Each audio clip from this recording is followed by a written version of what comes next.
오늘 여호수아 강의 10번째 시간, 말씀의 제목은 위기를 활용하는 인생, 위기를 활용하는 인생이라는 제목으로 하나님 말씀 증거하도록 하겠습니다. 오늘 본문의 말씀은 여호수아 6장 20절부터 있는 말씀입니다. 6장 20절부터 22절까지 있는 말씀을 제가 낭독하도록 하겠습니다. 이에 백성은 외치고 제사장들은 나팔을 불매 백성이 나팔 소리를 듣는 동시에 크게 소리질러 외치니 성벽이 무너져 내린지라. 백성이 각기 앞으로 나아가 성에 들어가서 그 성을 취하고 성중에 있는 것을 다 멸하되 남녀 노유와 우양과 나귀를 칼날로 멸하니라. 여호수아가 그 땅을 정복한 두 사람에게 이르되 그 기생의 집에 들어가서 너희가 그 여인에게 맹세한 대로 그와 그에게 속한 모든 것을 이끌어 내라 하매.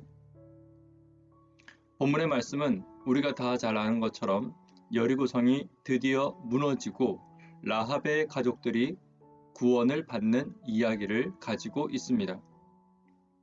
그리고 27절에 보시면 여호와께서 여호수아와 함께 하시니 여호수아의 명성이 그 온 땅에 퍼지니라 라고 마무리를 하고 있습니다. 여리고성의 승리를 통하여서 여호수아의 지도력이 확립되고 있는 것을 보게 됩니다. 여호수아는 여러모로 부담이 많은 지도자였습니다. 그러나 여리고성의 승리를 통하여 드디어 모세의 그림자 속에 들어있던 자신의 지도력을 꺼내게 되고 여리고성의 승리를 통하여서 자신의 지도력을 확립시키고 있는 것입니다. 여리고성의 전투를 한마디로 요약하자면 가나안에게는 예고되고 이스라엘에게는 예상된 승리였습니다. 인간적인 눈으로 보기에는 도저히 깨트릴 수 없고 넘어설 수 없는 성이었지만 하나님의 말씀에 의지하여 그들이 그 성을 돌고 요단강을 건넜을 때 가나안인들에게는 이미 그 성의 정복이 예고되었고 이스라엘 백성들에게는 하나님의 말씀과 함께하는 그들의 걸음을 통하여 이 성이 반드시 승리되게 될 것이라는 것에 대하여 예상된 것이었습니다. 다시 말하면 믿음이란 것은 우리에게 예고되고 예상되는 것입니다. 하나님의 말씀대로 나아갈 때 비록 그것이 합리적이지 않고 그것이 여리고와 같이 인간의 눈으로는 도저히 넘어설 수 없는 성이라 하더라도 주의 말씀 안에서 약속을 믿고 따라가는 백성들에게는 예고되고 예상된 승리가 바로 믿음이라는 것입니다. 오늘 우리는 말씀을 통하여서 지금 이 시대에 하나님께서 우리와 함께 하실 때 믿음으로 인하여 예고되고 예상된 승리에 관하여 함께 살펴볼 것입니다. 오늘 그 승리를 살펴봄에 있어서 본문은 세 가지를 이야기하고 있습니다. 라합에 대한 이야기와 여리고성이 다시 건축될 때 저주에 관한 이야기와 여호수아의 지도력의 확립에 대한 이야기를 통하여서 하나님과 함께하는 주의 백성들에게 예고되고 예상되는 믿음의 승리에 관하여 오늘 세 가지로 살펴보도록 하겠습니다. 첫 번째는 위기의 순간에 하나를 붙들라는 것입니다. 오늘 본문에 보시면 라합은 여리고성이 무너지는 그 절박하고 여리고성이 정복되는 그 불안한 시기에 그는 이것저것을 붙들지 아니하고 오직 하나님만 붙들었습니다. 인간은 위기에 닥치게 되면 이것저것 귀가 얇아지게 되어 있습니다. 그러나 우리의 가장 기본, 우리의 가장 기초, 가장 근본적인, 가장 큰 신앙과 믿음을 붙든다면 반드시 승리하고 구원받을 수 있다라는 것을 우리는 라합을 통하여 살펴볼 수 있을 것입니다. 라합은 이방 여인이었습니다. 그리고 아마도 많은 듣고 보는 것이 누구보다 많은 사람이었을 것입니다. 그는 기생이었기 때문에 많은 사람들을 만났고 그들로부터 많은 이야기를 들었습니다. 그러나 그가 위기의 순간에 의지하고 바라보았던 것은 오직 하나님 한 분밖에 계시지 않았던 것입니다. 이것이 믿음입니다. 위기의 순간에 다른 곳으로 눈 돌리지 아니하고 오직 우리의 가장 기본이요 기초인 하나님을 바라보시는 저와 여러분 되기를 간절히 바랍니다. 박찬호 선수가 LA 다저스 시절에 슬럼프가 왔을 때 그의 투수 코치는 그에게 이렇게 말했다고 합니다. 가장 기본, 가장 기초, 내가 야구를 시작했을 때 가장 처음 던졌던 공을 던지라고 말했다고 합니다. 결과적으로 박찬호 선수는 직구를 열심히 연습했고 슬럼프로부터 벗어날 수 있었습니다. 설교에도 슬럼프가 있습니다. 저도 요즘 설교의 슬럼프를 겪고 있습니다. 그러다 보니 이 설교의 슬럼프에 관련된 책들과 또한 영상들을 많이 찾아보게 되는데요.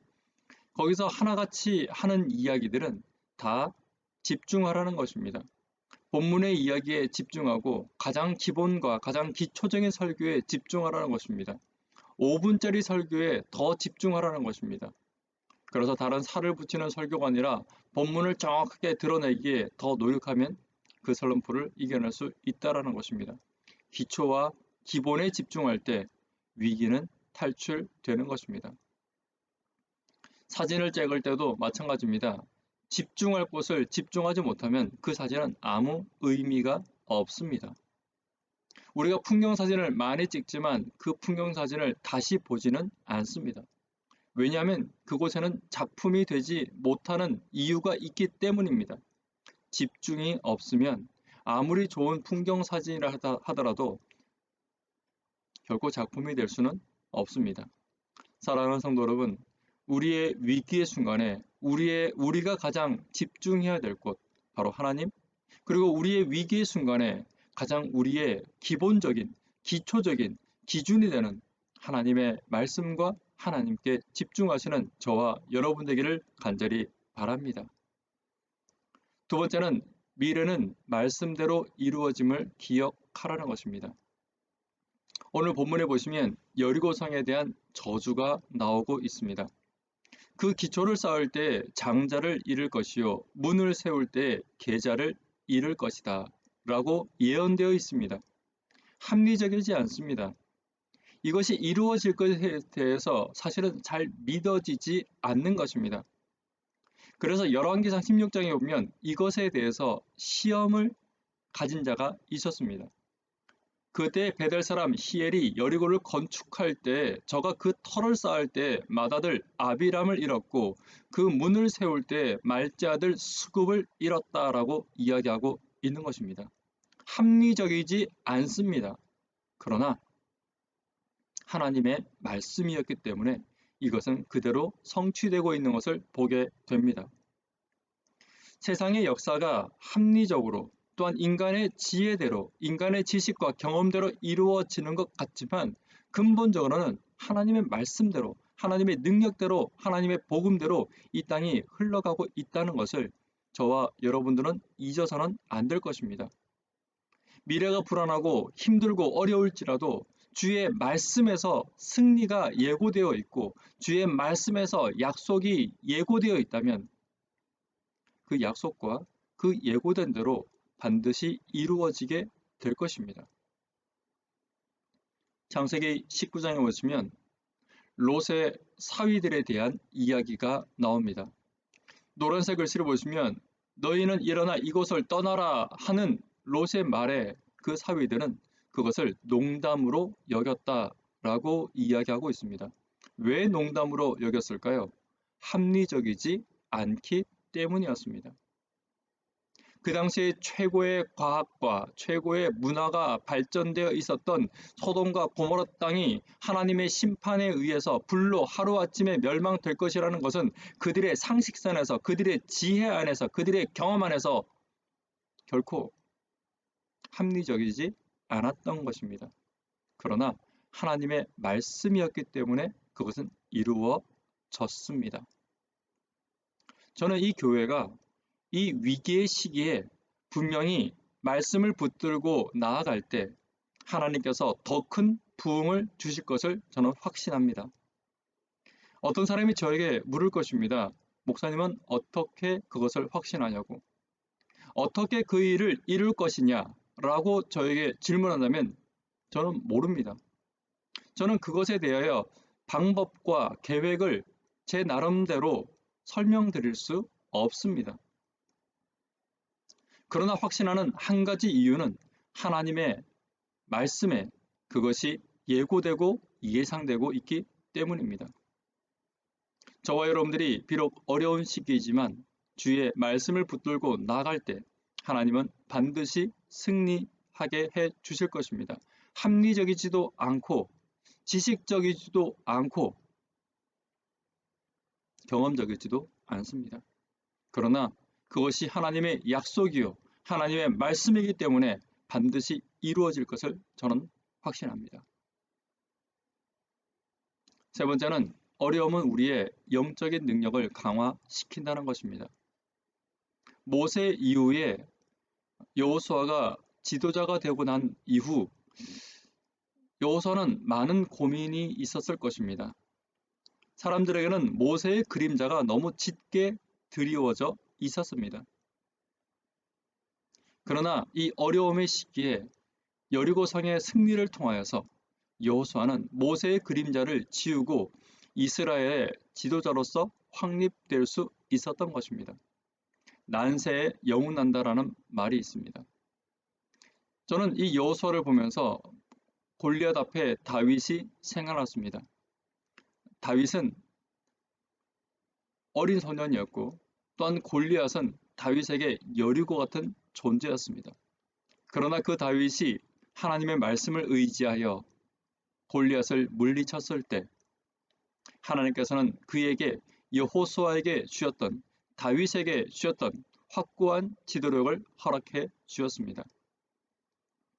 모세가 그처럼 위대한 이스라엘의 지도자가 될 수 있었던 것은 아마도 까다롭고 말 듣지 아니하고 제멋대로 행하는 이스라엘 백성들이 있었기 때문에 그도 깎이고 깎여 위대한 지도자가 될 수 있었을 것입니다.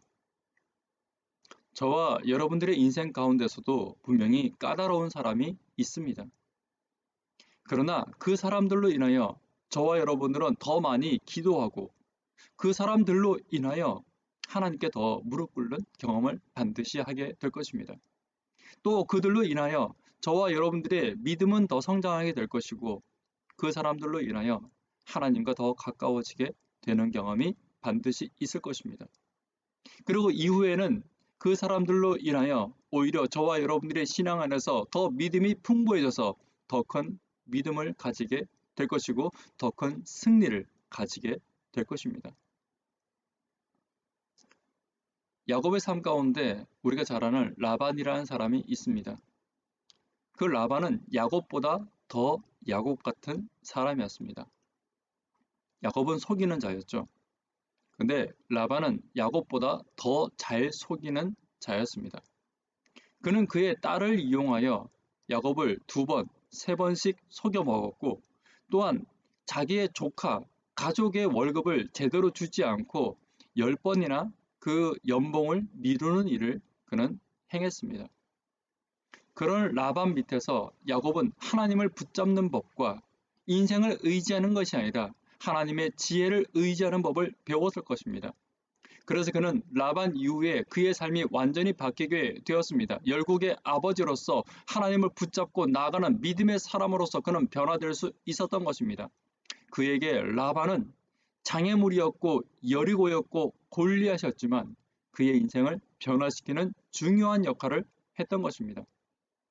그는 결국 그의 고향으로 돌아올 때 하나님의 천사와 씨름할 줄 아는 사람으로 바뀔 수 있었고 12명의 자녀들이 그에게 속을 썩일 때 그는 하나님을 원망하는 것이 아니라 오히려 하나님께 더 무릎 꿇고 나아가는 믿음의 용사, 흔들리지 않는 믿음의 사람으로 그는 성장될 수 있었던 것입니다.